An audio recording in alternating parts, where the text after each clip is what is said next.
pick up the key here. God damn it. Gunshots send people running for cover at a food festival in Seattle. By the time the shooting stopped Sunday night, 3 people were dead and 4 were wounded, including a 2-year-old child. Witnesses describe the chaos. I heard about, I'd say, close to 12. Sounded a little bit like firecrackers at first. It kept, took like, I'd say, a half a second pause, and I heard a lot more. I realized it was semi-automatic. Probably it sounded like a switch. I looked to my left. I saw at least one individual with a switch, semi-automatic. I saw another one that was 2. It happened so fast. I took my inventory. A couple of my shirts just wrapped around her because she was bleeding constantly. I don't wish that on nobody. Seeing stuff like this, people crying, it's something that we come out here to have a good time, not having to fear for our life or anything, Police believe the incident involves 2 people shooting at each other. 1 person is in custody, and the search for the other suspect continues at this hour. Assistant Police Chief Tyrone Davis praised his department's quick response. Thankfully, we had officers on the scene that were brave, went to those shots, and prevented more victims from being injured. We have witnesses. There are witnesses. They're not coming forward.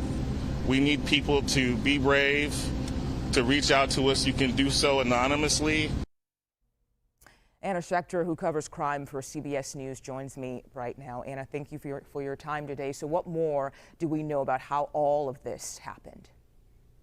Well, it happened around 6 p.m. last night. There were probably about 100,000 people gathered. It was kind of shoulder to shoulder, a crush of people when that pop, pop, pop rang out. People thought it was fireworks, as you heard from the eyewitness there. And so at that point, people started to rush. Children were falling down, just absolutely terrifying. It was almost like a risk of trampling. And unfortunately, 3 people died, the 3rd woman dying late Sunday night. She was in critical condition in surgery, and we got that bad news overnight. A toddler, just 2 years old, was hit with gunfire, is in stable condition. Thankfully, an eyewitness described the mother of this baby being completely distraught.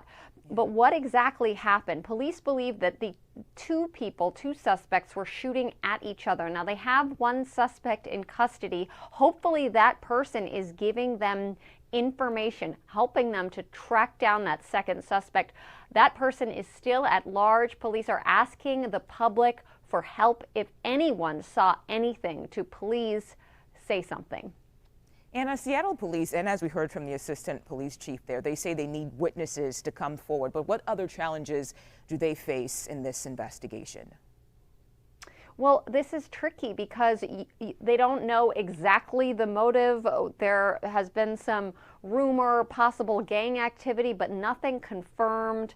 So it's challenging because you had so many people, so much confusion, and that 2nd person was able to get away immediately. Now, by the time we get into tonight, we're going to be approaching 24 hours. It's going to get potentially harder because that person can put distance between him or herself and the central Seattle location. So this is really tough for police, especially if that initial suspect is not being cooperative, is not helping. Hopefully that individual is. All we know about that person is that this is a young person. That is the one adjective that authorities have used when describing this person. So a really, really tough situation. And this is a high death toll. 3 people dead, 4 injured by gunfire. I mean, that's unimaginable. But I will say, Mugo, these are the summer months. We tend to see more shootings in the summer months like this, but to have this happen at a food festival with so many revelers, so many young kids, families, probably a lot of kids witnessed this horrific scene. So just awful, awful developments out of Seattle this weekend. Yeah, a food festival. So obviously, as you can imagine, a lot of families out there. We heard the assistant police chief there say that he knows that people saw something, it's just that they're not coming forward. What does it take to get those people to come forward? Because it doesn't seem, again, from what we know as of right now, it doesn't seem like this is a situation where people know the suspect and are maybe afraid of the suspect. So what would it take for people to come forward and say, hey, this is what we saw and this is what that person may look like? I think that police are going to have to do real outreach and really try. But you think about it, you're at a public place. It's not like this happened in a neighborhood where police can go door to door finding people, looking at Ring camera. There were so many people, such a crush of people. You could see how a suspect would get lost in a crowd at an event like this, an open air event, maybe fewer security cameras that would have captured this. They need to get out there and possibly be canvassing neighborhoods, knocking on doors to try to get information out of members of the public. Okay, Anna Schecter, thank you so much for your time today.